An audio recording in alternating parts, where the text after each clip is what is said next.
Did anyone else feel that this episode was pointless, or was it just me?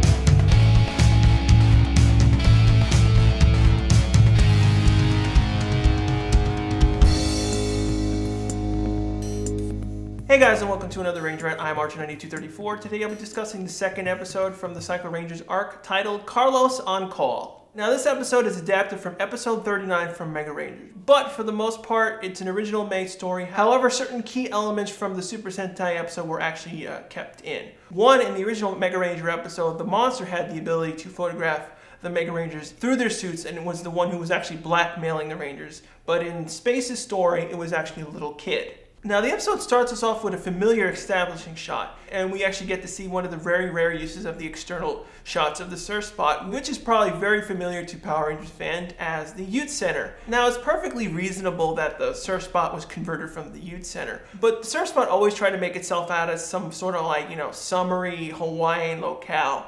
But it was even more ridiculous when we saw the establishing shot of the surf spot, and we saw that the entire front looked like it was made of hay and other stuff. It just really didn't fit well. So while we go through the surf spot, we see that Carlos is having finally a day off, and he's basically fooling around with a video game, which is really nice to see actually in Power Rangers case. We usually don't get to see Rangers, taking a break or doing fun activities. We're either seeing them as Rangers, dealing with a lot of issues on either, like, for example, the command center or the mega ship for in space, or, just doing their usual schoolwork and walking around. The fun thing, though, that I like to point out is that Carlos is actually playing a WWE/WWF at this point in time. It's kind of ironic because, wrestling has far more intensive fighting abilities and attacks inside the video games. So it was kind of odd that Power Rangers actually, allowed to show this kind of on screen.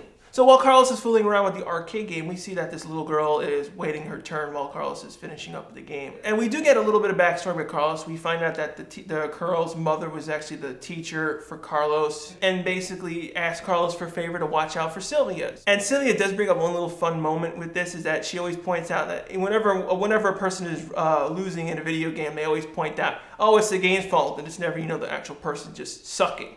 Now, when I originally watched this episode, I always felt this episode feeling out of place. I mean, this is the second episode in the whole big Psycho Ranger arc. We had this really good first parter episode, but when we go into the second episode, it basically just felt like, did we just forget about the Psycho Rangers? Because all of a sudden we're going with Carlos, but then we're dealing with this little girl fiasco. Another issue with the episode, again, is we're dealing with kid actors. And for the majority of the time, they suck. In very rare cases of Power Rangers do we have actually a good kid actor that actually doesn't either steal the show, acts good, and is actually important to the story. But unfortunately, even one of the great writers for Power Rangers, Judd Lynn, still doesn't really get this well either.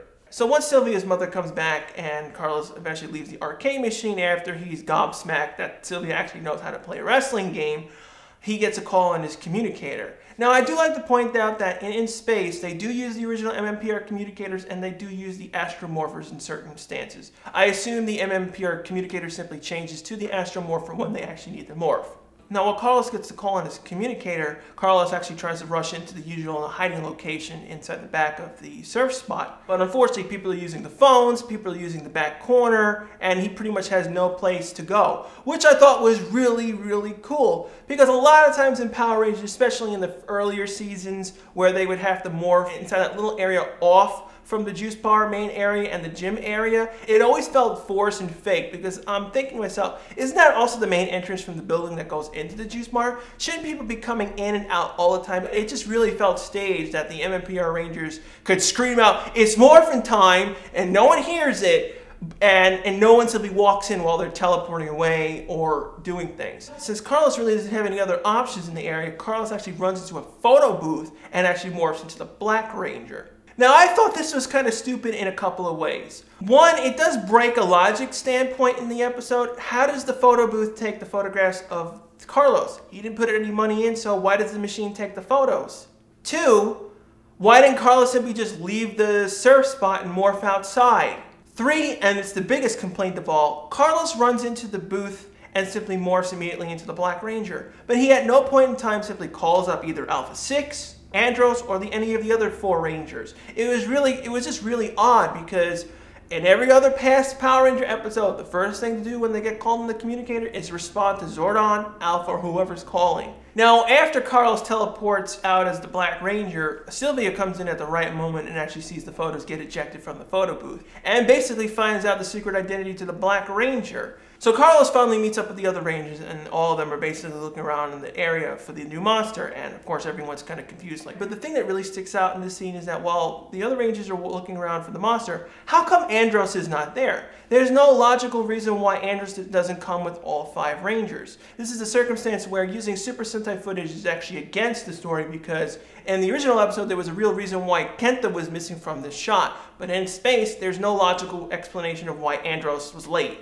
Eventually the monster finally ambushes the Rangers, and we basically see that the monster has this, huge satellite dish, and we find out that Astronema is using his abilities to scan how the Power Rangers' powers work, which is kind of confusing in the in-space story because it doesn't make any sense. The Psycho Rangers have already scanned the Rangers' minds, so they should know all their abilities to the Zords, their powers, their fighting abilities. So why do they need this monster to scan the Power Rangers' powers again? This is where adapting the Super Sentai episode nearly directly cost them in logic, because in the original Super Sentai episode, the monster was taking photographs of the Rangers through their helmets in order to blackmail them. So luckily, since Andros wasn't with the Rangers in the beginning, he, at the last minute, ambushes the monster and causes him to retreat, and all the Rangers finally head back to the megaship in order to figure out what to do next with the monster. Now, later that night, Carlos is either doing college work of some kind. So this basically shows that, oh, okay, at least Carlos is still in college and dealing with balancing his issues with being a Ranger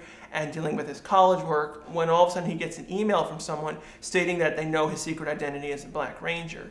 And of course, the first thing Carlos is going to think of in his mind, it must be one of the Psycho Rangers that's probably trying to either capture me or ambush me in some way. Now here comes a stupid thing that Carlos did. If Carlos blatantly thought, well, if it's Psycho Ranger and Carlos does know that the Psycho Rangers are stronger than the main Rangers, why doesn't he tell the other Rangers to meet him up there? It really doesn't make any sense why he doesn't say anything to the other Rangers, because frankly, if all 5 Psycho Rangers did appear in this scene, Carlos could have been killed, they could have taken his powers, they could have either brainwashed him or do other things.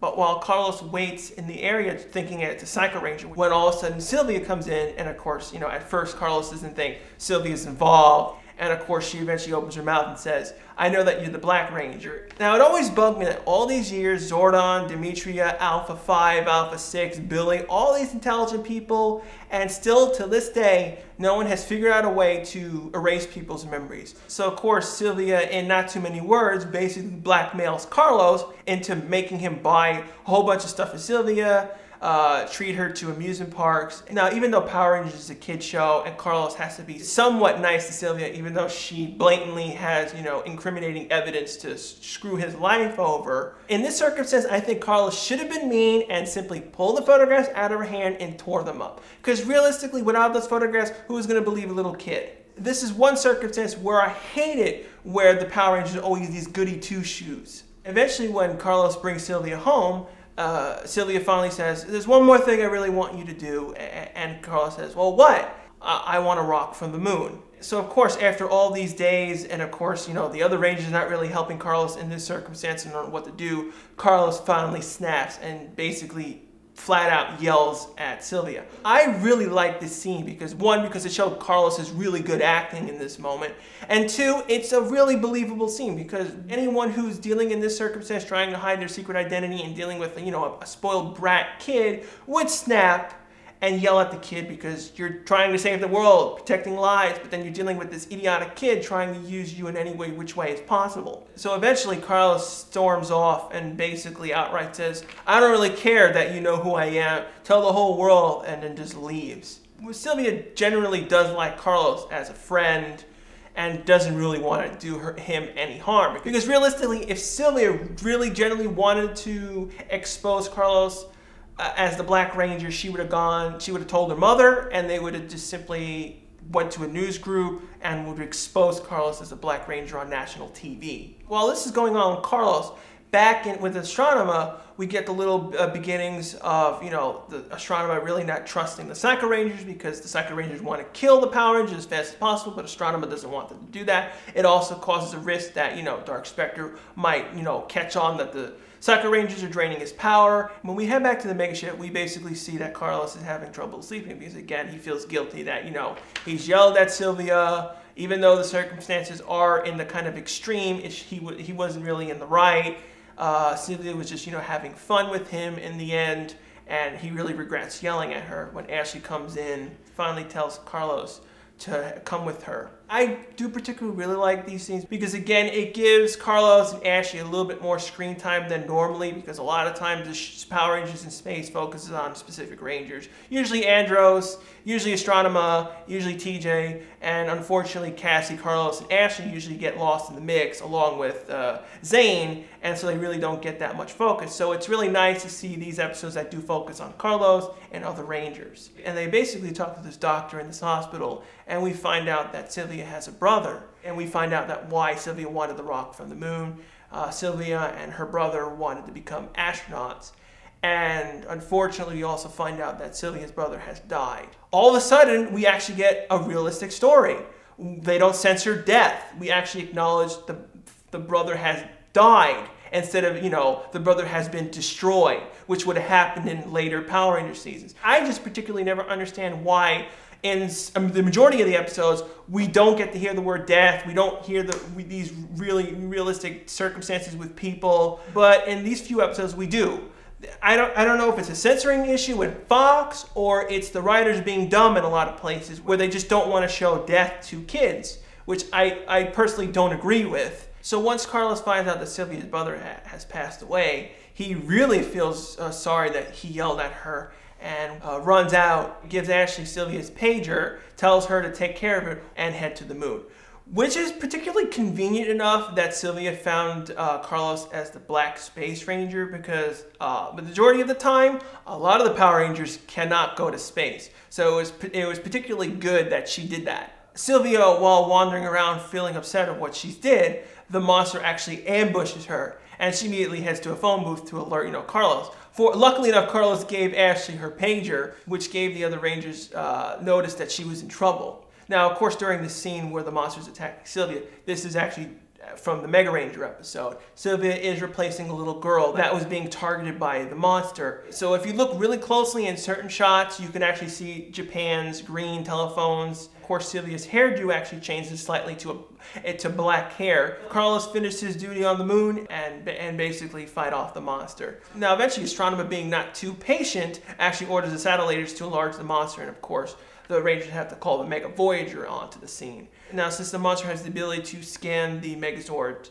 abilities, he's easily able to counteract the Megazord's finishing moves and attack patterns, and it gives the Rangers a much more hard time to deal with. Now, here comes an issue in the episode that I have to complain about. Now, in order to defeat the monster, the Mega Voyager actually combines the Wing Mega Voyager to finish off the monster. Now, the problem is, where's Zane in this episode? So, of course, the Rangers easily defeat the monster, and we head back to Astronema, and of course, you know, Astronema's blaming the fault of the monster's defeat on everyone, blames Elgar, and then, of course, we see that the Psycho Rangers are missing. Now, the thing that was confusing about the scene is that all the Psycho Rangers disappeared, but when we go back down to Earth, we see that only Psycho Red is down on Earth. I don't understand why the US footage did this, because it blatantly shows that only the red one goes down to Earth. Now, the interesting things about this scene is that, you know, Psycho Red obviously doesn't care about Astronema's authority, and two, it shows that the Psycho Red can actually fight all 5 Rangers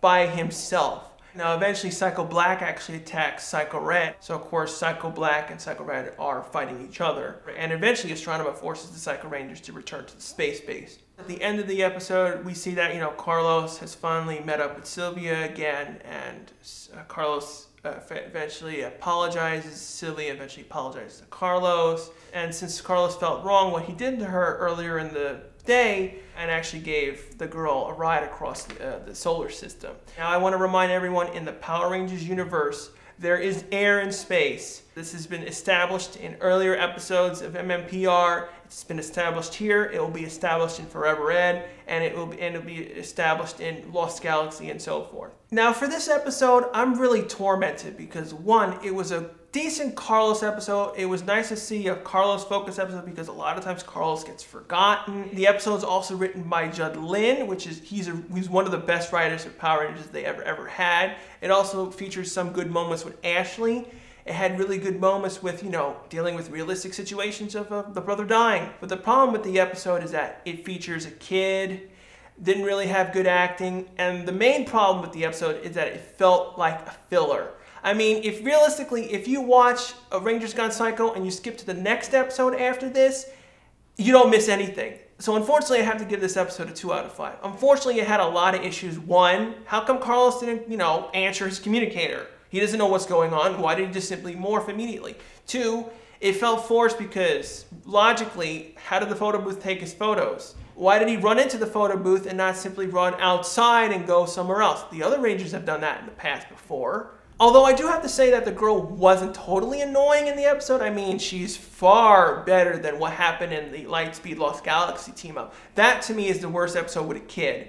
But Sylvia does have some good moments. I mean, she is nice. She wasn't totally mean to Carlos. She was just trying to, you know, get her wish to be as an astronaut to get the rock from him. She's a Power Ranger. And the episode did have really good moments. They didn't have that much censorship going on in this episode, which is really kind of rare in Power Rangers' case, with the aforementioned death scene, but also in the sense of using the Japanese footage where Andros was actually punching the monster in the face with the battleizer. I told you in past episodes that you're not really supposed to punch people in the face, either a ranger, a monster, or a civilian person. That's usually not allowed. What do you guys personally think on this episode? Do you agree with me that the episode was good because it was a Carlos-focused episode? It focused on other Rangers than, you know, Andros and everyone else. But do you also agree with me that, you know, the episode unfortunately has to feature a kid, basically kind of cut Carlos' screen time in half? Of course, leave your comments below on what you think on this episode, and of course, leave your suggestions below on what future episodes you would like me to review. For next week's rant, I'll be continuing the Psycho Ranger story arc with the next episode, A Rift in the Rangers.